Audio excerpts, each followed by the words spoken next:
이 날 때부터 맹인된 사람은 주변 사람들에게 이미 익숙한 존재였을 거예요. 사람들은 그를 보면서 저 사람은 원래 저런 사람이야 라고 생각을 했을 것입니다. 그는 평생 구걸하면서 살아왔고 사람들은 그를 불쌍히 여기기보다는 점점 무감각해질 가능성이 큽니다. 사회적으로도 종교적으로도 그는 주변부에 머물러 있는 그냥 그런 사람이었을 것입니다. 당시 유대 사회에서는 질병이나 장애를 개인의 죄 또는 그 조상의 죄와 연결하여 해석하는 경향들이 있었습니다. 그래서 그는 단순히 불쌍한 사람을 또 넘어서서 죄의 결과를 보여주는 존재처럼 여겨졌을 수도 있습니다. 이런 시선 속에서 그는 오랜 시간을 살아왔던 거예요. 그렇기 때문에 사람들은 그를 외면해도 양심의 어떤 가책을 느끼지 않았을 것입니다. 그저 익숙한 풍경처럼 지나갔을 거라는 것이죠. 그러나 예수님께서는 그 사람을 바라보는 거예요. 그 사람을 바라봅니다. 그 사람의 문제가 아니라 그 사람의 대상이 아니라 하나님의 형상으로 지음받은 그 한 영혼을 바라보셨을 겁니다. 예수님께서 그 맹인을 주목하고 계신 모습을 보면서 제자들이 이제 질문을 하는 거예요. 랍비여, 이 사람이 맹인으로 난 것이 누구의 죄로 인함이니까? 자기입니까? 부모입니까? 이 질문은 단순한 호기심의 질문이 아닙니다.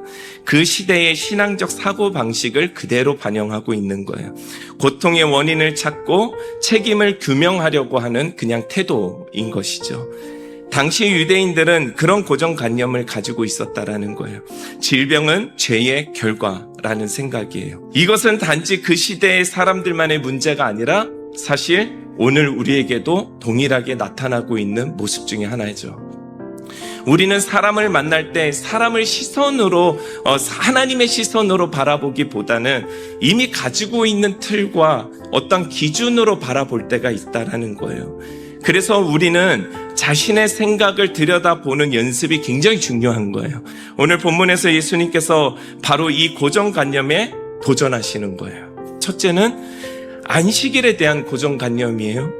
유대인들은 안식일에는 어떤 일도 해서는 안 된다고 생각을 했어요. 그래서 물론 안식일의 거룩함을 지키는 것이 매우 중요한 일이었습니다. 그러나 시간이 지나가면서 안식일은 하나님과의 관계를 누리는 날이 되는 것이 아니라 규칙을 지키는 날이 되어버린 거예요. 예수님께서는 안식일에 병자를 고치심으로 안식일의 본래의 의미를 회복시키십니다. 안식일은 사람을 얽매이는 날이 아니라 하나님 안에서 누구든지 사랑받는 날이 되어야 되는 거예요. 회복과 생명을 누리는 날이 되어야 된다는 거예요. 마가복음 2장 27절을 보면요, 예수님은 안식일이 사람을 위하여 있는 것이요 사람이 안식일을 위하여 있는 것이 아니라고 선언을 하시는 거예요. 즉 율법의 목적은 생명이라는 것이죠. 그 완성은 사랑이라는 것이에요. 그리고 두 번째는 인생의 운명에 대한 고정관념에 도전하십니다. 당시 사람들은 날 때부터 맹인으로 태어난 사람을 그렇게 생각했잖아요. 평생 그렇게 살아야 된다고. 그쵸? 그의 삶은 이미 정해진 거고 그의 죄 때문이라고. 회복 가능성조차 없다라고 생각했죠. 그러나 예수님께서는 그 사람의 과거와 조건에 묶이지 않으세요. 예수님께서는 과거의 통념에 묶여 살아가는 인간의 시선을 완전히 새롭게 바꾸시는 거예요. 과거의 원인에 묶이지 않으시면서 선언하시는 거예요.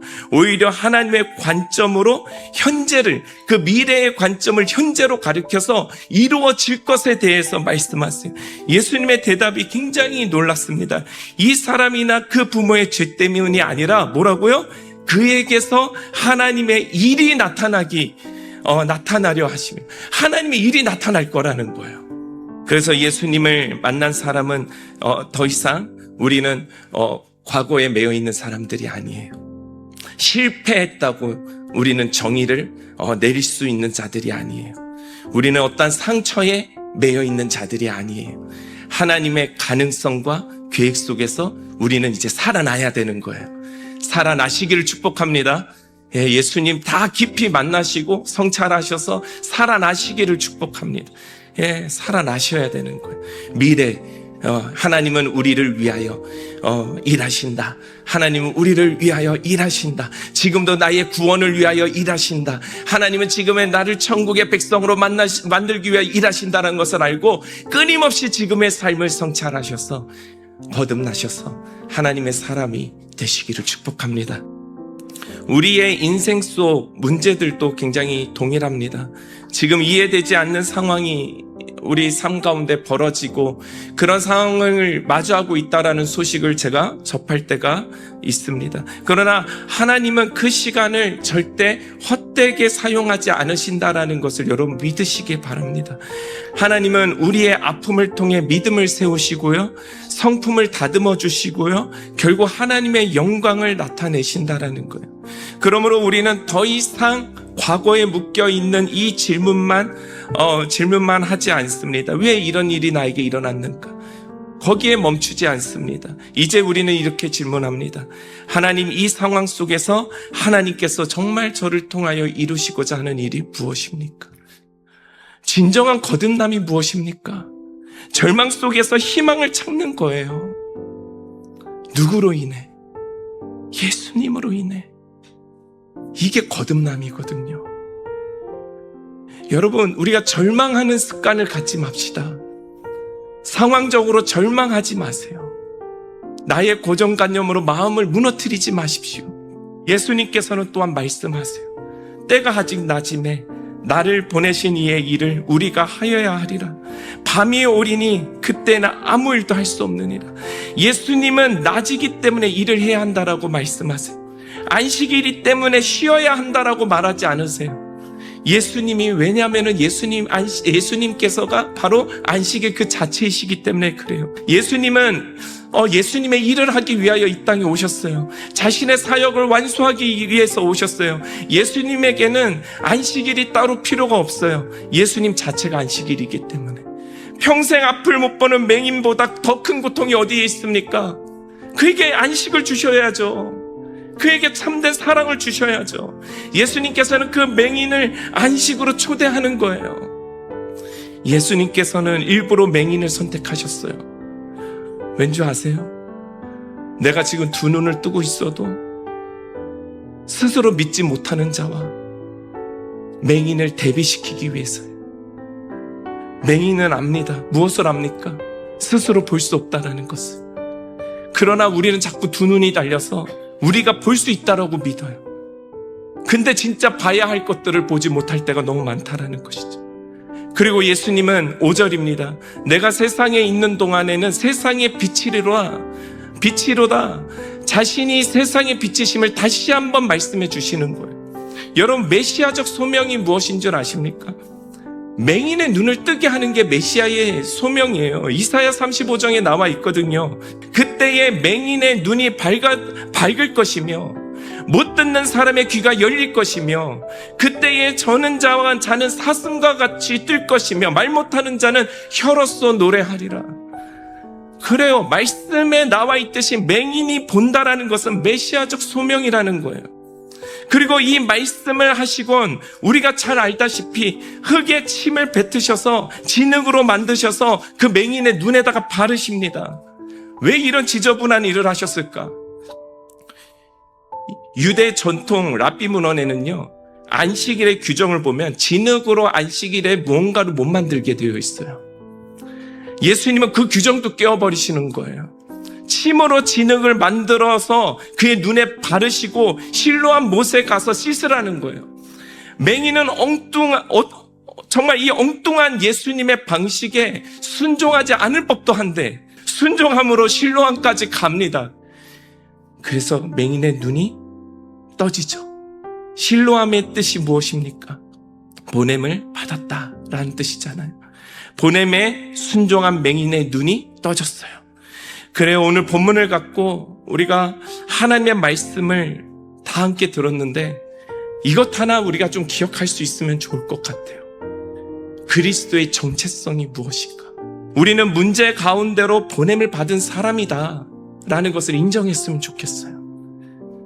여러분은 진정으로 평안하십니까? 아니면 편안함을 우리가 찾고 있지는 않습니까? 어떤 환경들이, 상황들이 나에게 맞춰주기를 원하고 있지 않습니까? 그게 우리의 마음이죠. 어떻게 주님의 능력을 세상 가운데 우리가 나타낼 수 있습니까? 매일의 삶 속에 주님을 인정해드리고, 주님의 질문에 답하고, 주님이 늘 나와 함께 하심을 인정해드리는 그 루틴 속에 우리는 자연스럽게 나타나는 그 하나님의 능력이에요. 능력. 세상 사람처럼 근심하고 우리가 세상 사람처럼 살아가다가 어느 날 갑자기 능력을 구한다고, 내가 갑자기 예수 그리스도를 명하노니 막 선언한다고 뭔가 능력이 나타나는 게 아니라는 거예요. 매일의 삶 속에 하나님을 만나야 돼요. 네. 매일의 삶 속에 주님과 동행하고 걸어가는 길을 걸으셔야 돼요. 우리가 동행하는 삶을 살아야 돼요. 동행하는 삶. 매일 하나님을 인정해드리는 삶. 내 옆에 주님이 계신다고 믿고요. 그래서 주님이 지금 나에게 뭘 말씀하고 계실까? 묵상하셔야 돼요. 네. 고통스러워도 들어야 돼요. 그리고 주님께 질문해야 돼요. 대부분의 질문은 푸념에서부터 시작돼요. 하나님, 제가 참 힘이 들어요. 제가 할 수 있는 모든 노력들을 다 해봤는데 안 돼요. 하나님의 능력이 필요한데 주님 아시다시피 제가 이제야 주님을 찾네요. 이런 질문들. 그때 주님 뭐라 말씀하실까? 괜찮아. 지금은 내 소리가 너에게 미세하게 들릴지 모르지만 오늘처럼 나에게 매일 물으며 그 길을 가보자. 내가 그 영혼을 왜 너에게 허락했는지, 내가 이 공동체를 너에게 왜 허락했는지, 내가 이 나라에 너를 왜 태어나게 했는지, 왜 너에게 그 열방을 계속 보여주고 그 마지막 때에 대한 그 마음을 너에게 줬는지 계속 단단하게 세워지고 알게 할 거야. 주님, 그럼 내가 지금 무엇을 해야 되겠습니까? 뭘 해야 되겠습니까? 사랑해라. 더욱 사랑해라. 제가 최근에 하나님과 대화했던 내용이에요. 네. 그런 하나님과의 대화 속에 우리가 하나님의 능력을 점점 나타내는 자로 살아가게 되는 거겠죠. 우리의 정체성은 먼지예요, 여러분. 그 먼지에 생기를 하나님이 불어넣으셨어요. 그리고 그런 우리와 함께 동행하시며 하나님의 일을 행하십니다. 그리스도의 정체성을 회복하십시오. 분명 여러분을 통해 문제는 해결될 거예요. 닫힌 문들은 열릴 것이며 하늘의 뜻이 바로 오늘 이 설교를 듣고 함께 아멘하며 또 주님과 함께 동행하며 살아가기를 원하시는 여러분과 함께 하나님의 일들이 나타나게 될 줄 믿습니다. 함께 기도하겠습니다.